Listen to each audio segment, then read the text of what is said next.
Eh bien, bonjour Madame Cornelia Roueux, je suis heureuse de vous retrouver aujourd'hui dans notre premier épisode du podcast sur les acteurs culturels qui œuvrent dans la relation franco-allemande. Je me permets de vous présenter en quelques mots. Donc vous êtes professeur de littérature romane et de sciences des médias depuis 2010 à l'université de Mannheim. Depuis le 1er octobre 2024, vous êtes présidente chargée des études et de la formation et j'ai eu la chance de vous rencontrer au cours de lectures organisées par l'Institut français Mannheim et l'université.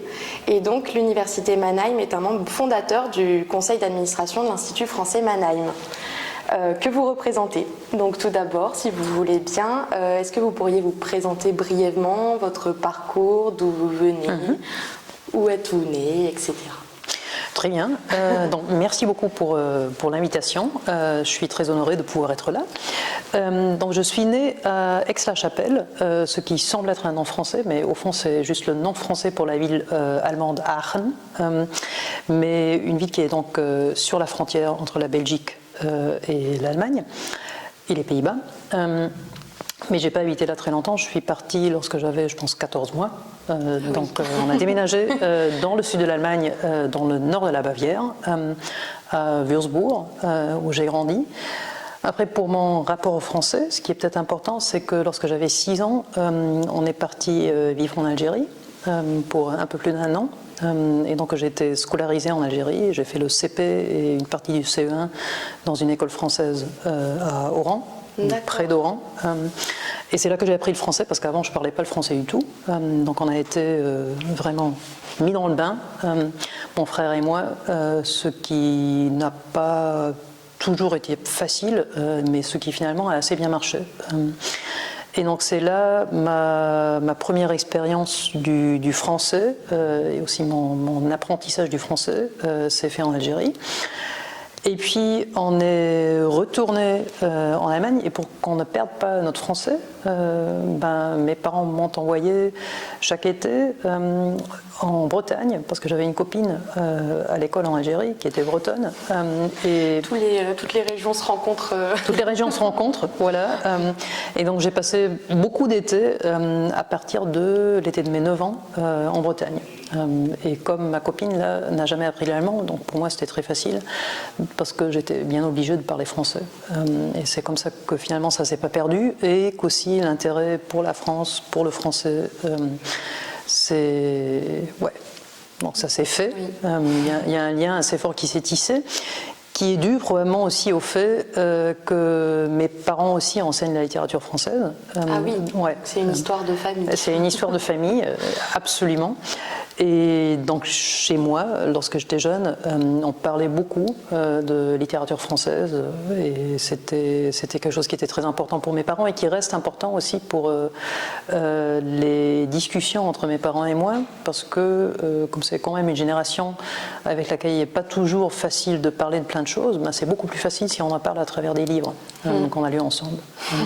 Donc ça c'est quelque chose qui est vraiment une histoire de famille, si on veut. Et donc après, parce qu'il n'est pas fini le parcours, donc j'ai décidé. C'était déjà rien que l'enfance. Voilà, c'était déjà rien que l'enfance et la jeunesse. Donc après j'ai décidé de faire des études de français parce que ça m'avait toujours paru assez évident. Et comme ça me semblait quand même pas très original vu ma famille, j'ai fait aussi des études de russe. Et comme il n'était pas possible de faire des études de français et de russe sans faire de l'anglais, ça c'était si on voulait enseigner. Au lycée, ce que d'abord j'avais pensé peut-être faire. Donc j'ai aussi fait des études d'anglais, dans plein de littérature, plein de littératures différentes, et puis au début, surtout beaucoup de travail avec l'apprentissage du russe, parce que je ne parlais pas russe. Et donc ça se concrétise comment ça? C'est plusieurs licences à la fois ou c'est un seul diplôme qui permet d'avoir toutes ces options en langue? En Allemagne, normalement, si on enseigne à l'école, on a besoin d'avoir 2 matières. Donc on ne peut pas juste dire je vais enseigner le français, mais il faut toujours enseigner le français et, je sais pas, l'anglais, le russe, l'histoire, etc. Donc on a toujours au moins 2 matières. Et on peut même en avoir 3. Et comme le russe est une matière qui n'est pas beaucoup enseignée dans les lycées allemands, avec le russe, il fallait toujours en avoir 3. Et donc c'est comme ça que ça s'est fait. C'était pas mal de travail, surtout apprendre le russe. Ça, quand même, c'était pas mal de travail. Mais après, c'était très bien parce que ça m'a permis une perspective comparatiste sur les différentes littératures. Ouais. Et c'était possible aussi parce que, justement, je parlais déjà français. Donc si j'avais dû encore apprendre le français, ça aurait été trop de... Ouais, ça aurait été trop de langues, je pense que ça aurait été trop dur, alors que là j'étais en quelque sorte libre d'apprendre une autre langue parce que le français je le parlais déjà. Mm-hmm. Mais on voit tout de suite le rôle qu'a joué la France dans vos études et dans votre choix de profession. Mais du coup, à quel moment on peut se dire qu'au-delà de la linguistique, la France a pris un rôle culturel également dans votre choix d'études et dans votre choix de profession ? Ben d'abord, la langue était toujours très présente dans ma famille. Aussi, après, la littérature française a aussi toujours été très présente. Et puis la littérature, c'est quelque chose qui m'a toujours intéressée, peut-être aussi à cause de la famille dans laquelle j'ai grandi, mais aussi parce que vraiment ça continue à beaucoup m'intéresser. Après aussi à travers le cinéma, parce que là où j'habitais, il y avait un petit festival de films qui existe toujours, qui vient d'avoir lieu le week-end dernier, où j'ai commencé à travailler, parce que toute ma famille travaillait là, mon frère aussi, lorsque j'avais quelque chose comme 13-14 ans, où il y avait toujours des films français et francophones. Donc il y a eu toujours un rapport à la France qui passait aussi par le cinéma, par la littérature, et par le pays, évidemment, parce que j'ai continué donc, à voir ma copine bretonne en Bretagne, après à Paris, et puis parce qu'il y a d'autres liens qui sont tissés avec la France. Ouais. Mais pas seulement, ça peut-être il faut l'ajouter, pas seulement avec la France, mais aussi avec d'autres pays francophones. Oui, comme l'Algérie. Comme l'Algérie, voilà. Ouais. Donc, merci pour cette première présentation. Et donc maintenant, en quoi consiste concrètement le métier de professeur en langue romane et sciences des médias ? Et oui, qu'est-ce qui caractérise ces deux disciplines dans leur ensemble ? D'une certaine manière, je pense que ce qui caractérise, au fond, je dirais, ce ne sont pas deux disciplines, mais c'est une discipline parce que dans sciences des médias, Medienwissenschaft en allemand, au fond, ça veut dire qu'on ne traite pas seulement la littérature, mais que si on fait des analyses, si on s'intéresse à certains sujets, on pense toujours à la littérature et aux films, et peut-être ces dernières années aussi aux séries. Donc on analyse tout ça avec les instruments théoriques, méthodiques qu'on utilisait avant, la plupart du temps pour la littérature. Donc avec des approches qui peuvent être des cultural studies ou alors des études postcoloniales, par exemple. Ce qui permet, comme on peut très bien le voir, ce qui me permet de donc continuer à m'intéresser à ce qui m'a toujours intéressé, c'est-à-dire la littérature et le cinéma, et puis aussi les séries et par exemple aussi les bandes dessinées. Donc sciences des médias, finalement, ça veut dire qu'on a agrandi un peu. Ça englobe tout le champ des possibles. Voilà, ça englobe tout le champ des possibles culturels, ce qui est un grand plaisir pour les étudiants aussi, parce que très souvent, c'est par là qu'on les intéresse, en disant oui, c'est pas seulement la littérature, c'est pas juste je sais pas, Rabelais, alors que Rabelais ça peut être très intéressant aussi, mais ça peut être aussi tout à fait autre chose, comme le cinéma, comme les séries, comme peut-être des produits culturels donc, que vous consommez aussi dans votre vie privée, idéalement. Après, donc, ça consiste en enseignement et recherche et administration, parce que il y a un certain nombre de cours que je donne chaque semestre et où je suis plutôt libre de dire ce que je veux enseigner. Donc, ce sont des cours qui parfois portent sur la littérature et le cinéma, parfois juste sur la littérature, parfois juste sur le cinéma, et la plupart du temps, c'est plutôt littérature ou alors cinéma contemporain. Parce que c'est ça, donc c'est là que je suis spécialisée. Et puis, pour l'instant, ce sont plutôt des étudiants au niveau du master, mais c'est pas obligé, ça peut aussi être le niveau bachelor, ça dépend un peu des cours que je donne. Là, pour l'instant, comme je suis vice-présidente, j'enseigne assez peu. On a donc réduit ma charge d'enseignement pour augmenter considérablement ma charge d'administration. Donc j'ai droit à beaucoup de belles réunions, ce qui est un grand plaisir évidemment. Non, mais ce qui sérieusement est intéressant. Et puis le troisième aspect, c'est la recherche. Donc idéalement, avoir le temps d'approfondir des sujets qui m'intéressent avec des collègues ou toute seule, de présenter ça à des conférences et de produire des articles ou alors même des livres. Ouais. Ça fait un beau programme. Oui, ça fait un beau programme, surtout un programme qui permet de faire plein de choses. Mais parfois, enfin, le plus difficile, c'est de gérer tout ça en 24 heures. Ouais. Et puis, je me demandais...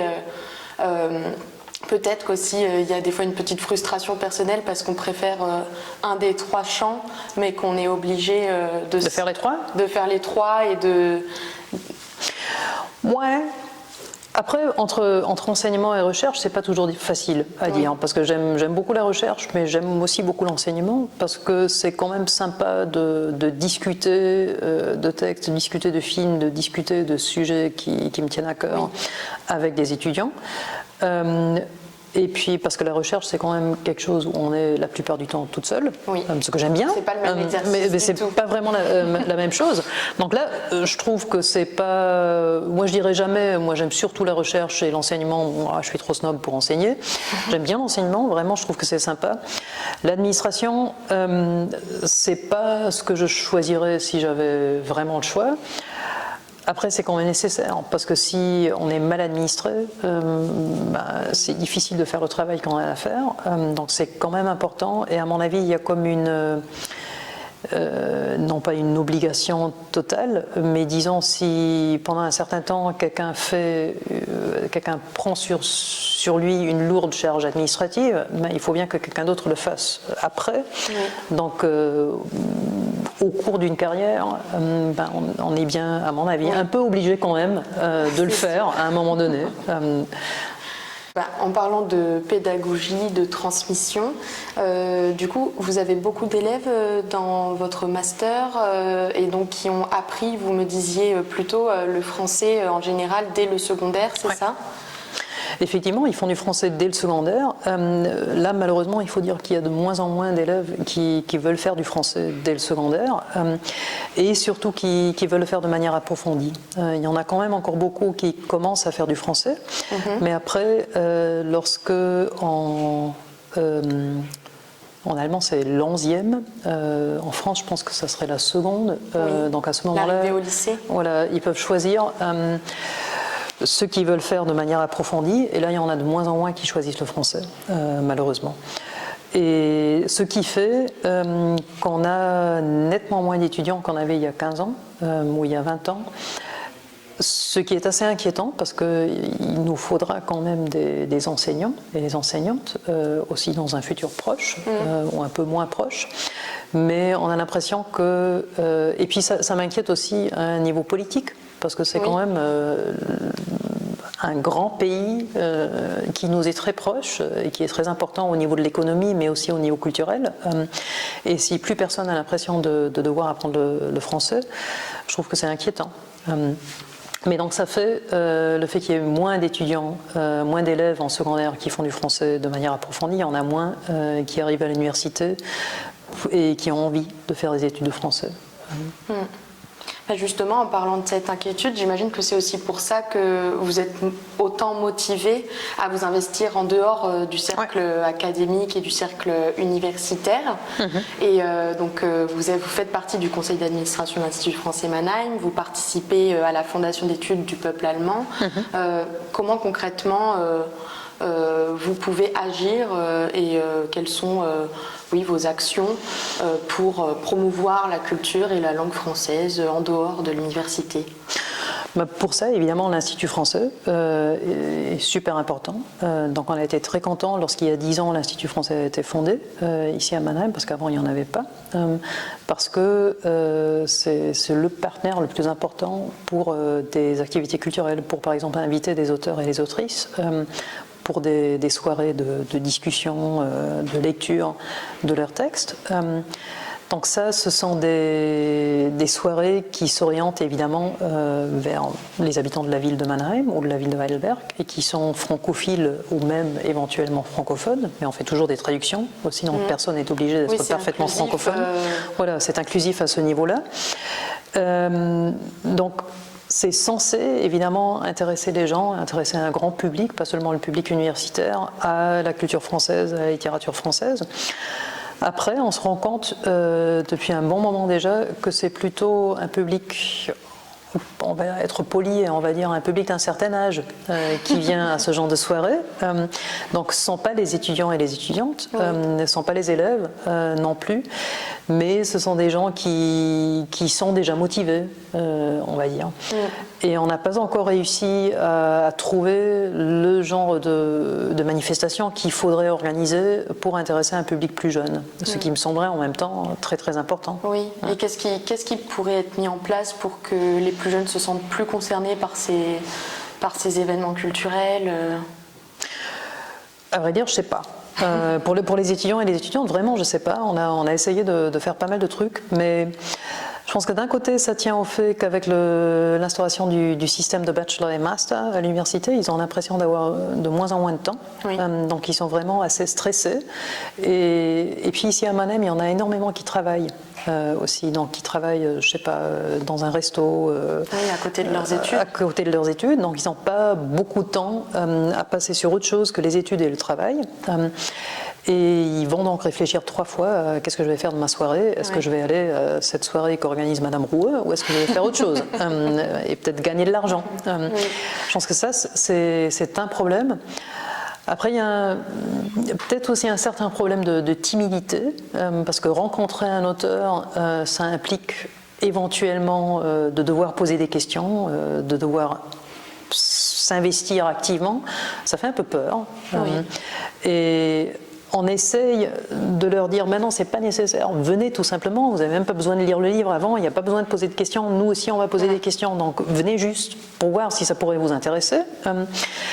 Mais ça marche pas très bien, pour être vraiment sincère. Oui, la dynamique de dialogue, ça reste encore assez impressionnant. Finalement, même dans le cadre culturel, il y a un petit peu peut-être ce côté élitiste à se dire est-ce que je suis assez légitime à venir poser des questions Ouais, voilà. Et puis, mais même après, si on invite des auteurs ou des autrices jeunes, parce que là on avait Adèle Rosenfeld, Raphaël Redd, qui toutes les deux sont pas très très âgés, donc on pourrait dire, et Raphaël Redd même est vraiment jeune, donc on aurait pu dire ça vraiment, ça serait l'occasion de venir voir une auteure qui n'est pas beaucoup plus âgée que les étudiants et les étudiantes eux-mêmes. Mais là non plus, je me souviens plus très bien, mais il n'y avait pas énormément de jeunes vraiment jeunes. Oui. Donc, j'ai pu voir aussi notamment que vous avez écrit 2 thèses donc au sujet de la France. L'une sur la littérature de l'immigration maghrébine en France, la seconde sur la réception de littérature russe en France et en Espagne.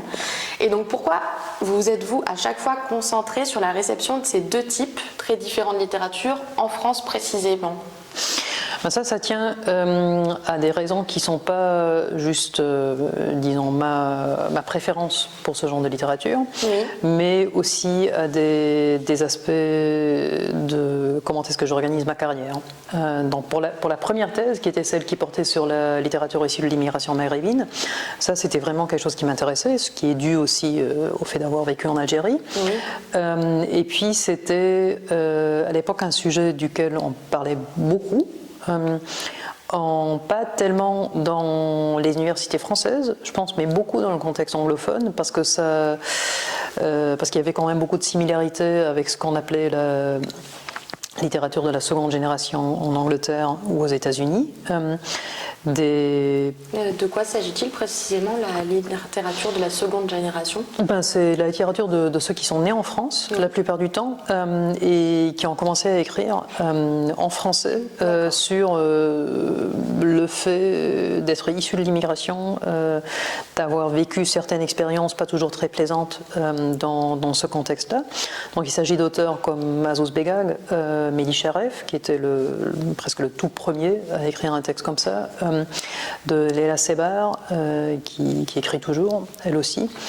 Donc de textes qui nous racontaient un peu l'expérience de qu'est-ce que ça veut dire de vivre en France et d'être perçu comme étranger. Qu'est-ce que ça veut dire quand on grandit dans ce contexte-là, qui est souvent un contexte de banlieue. Donc c'est un sujet qui reste assez actuel et qui à l'époque m'a beaucoup intéressé parce qu'à l'époque il y avait nettement moins d'auteurs qui écrivaient là-dessus. Je pense que ça c'est quelque chose qui a changé avec des auteurs aussi comme Fatima Das, par exemple, et qui en même temps a assez peu changé parce que ceux qui racontent ces textes, ça reste non pas la même chose, parce que ça voudrait dire que ce sont des textes qui se répètent, mais la situation sociale n'a pas énormément changé. Et puis après, le système universitaire allemand veut que, après cette première thèse qui est la thèse de doctorat, pour être prof d'université, il faut faire une seconde thèse qui est la thèse d'habilitation. Et pour cette thèse d'habilitation, il faut changer d'époque et il faut idéalement aussi changer de langue, parce qu'on enseigne toujours deux langues romanes. Donc j'enseigne la littérature française et la littérature espagnole. Et donc il fallait que ça porte un petit peu du moins sur l'Espagne aussi.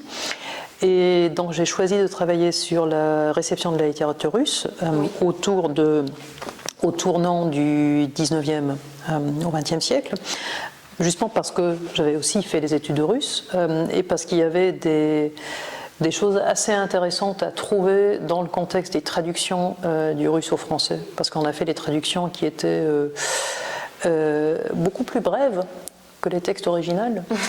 Donc les frères Karamazov en russe, ça a 1000 pages, et dans la version française, ça en avait 400. Et comment on l'explique ?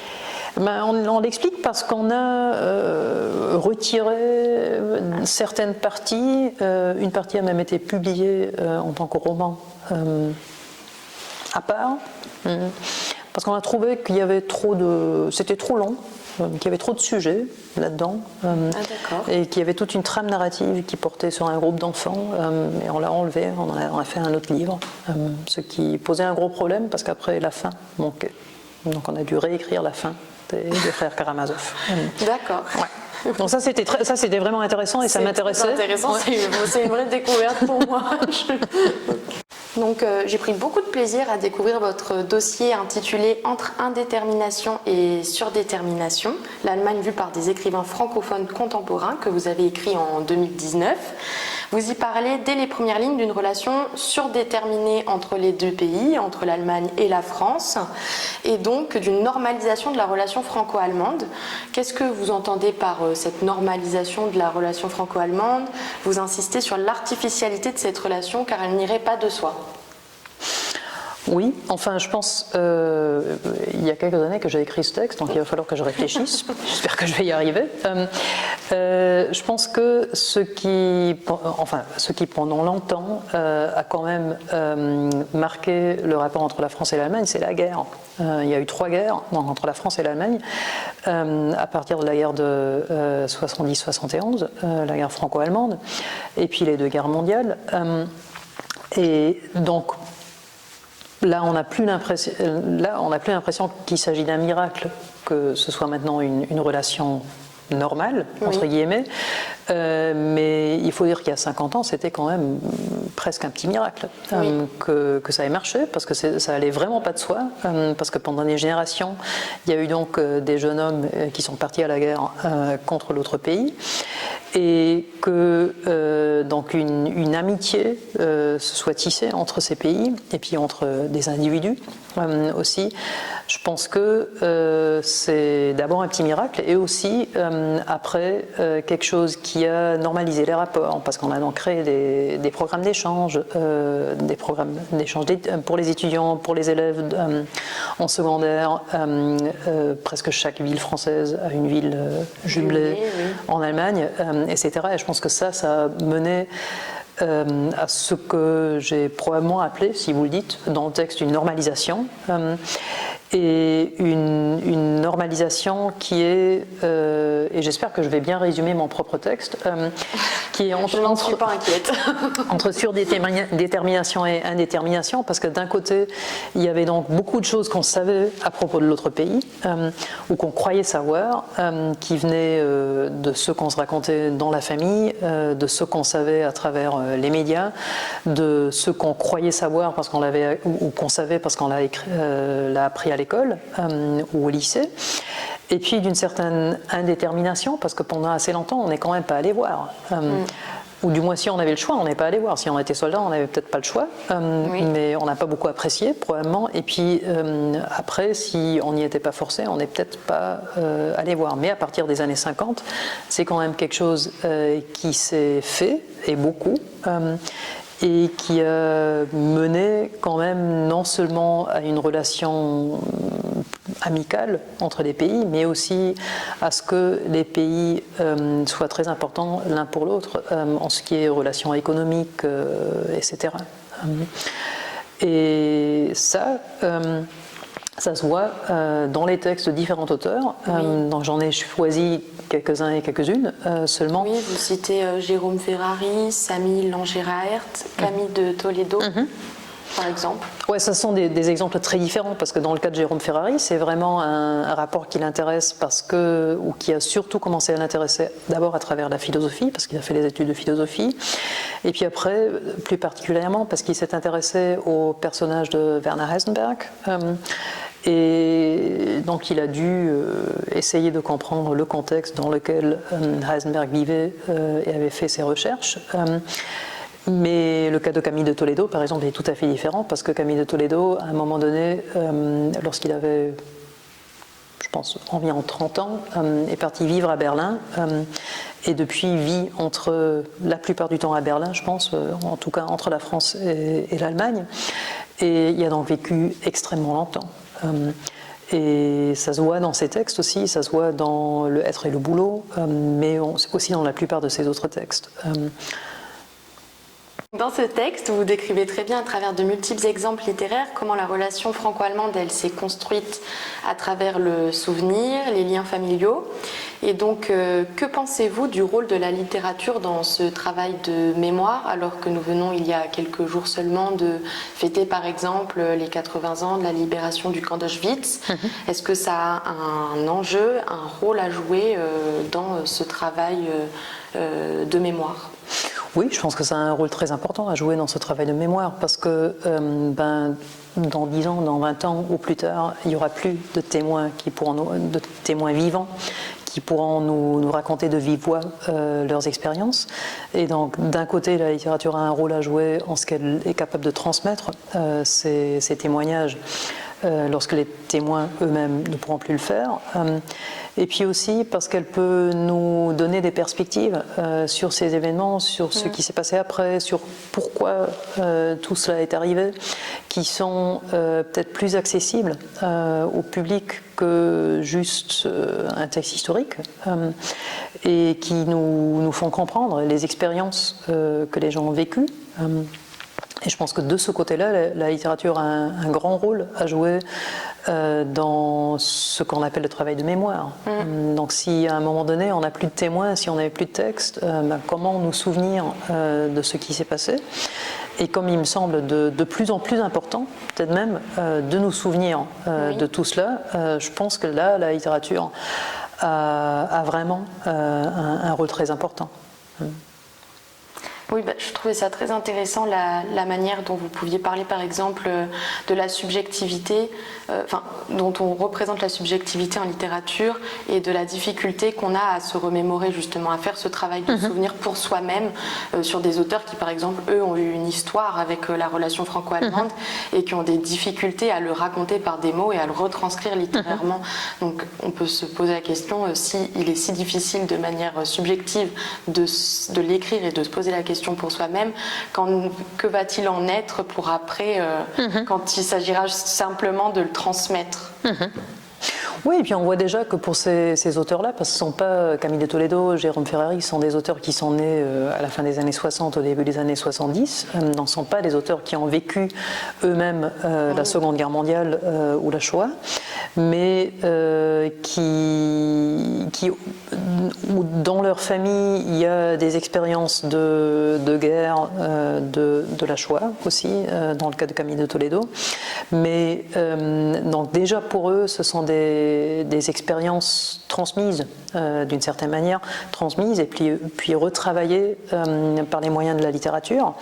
Et je pense que ce malaise qu'il y a à propos d'une perte éventuelle de la mémoire, c'est quelque chose aussi qui se transmet mieux par la littérature que par d'autres moyens. Pour finir sur une note plus joyeuse, je voulais vous demander quelle est la période de la littérature francophone qui vous intéresse le plus ou votre auteur favori? Pour l'auteur favori, ça c'est pas facile parce qu'il y en a tout plein. Donc la période qui m'intéresse le plus, c'est effectivement la contemporaine, parce que c'est la période sur laquelle je travaille le plus et qui vraiment m'intéresse le plus. Moi aussi, donc là, ce qui est très bien, c'est de pouvoir travailler sur ce qu'on préfère. Ça c'est une grande liberté qu'on a à l'université, ça c'est vraiment très bien. Et puis pour l'auteur préféré...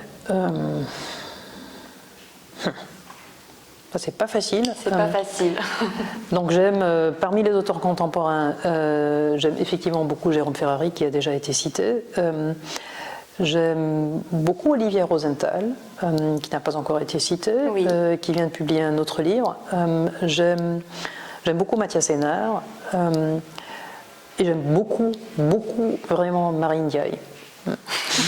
Ça fait beaucoup d'auteurs préférés. Oui, mais au moins on a plein de recommandations littéraires pour la suite.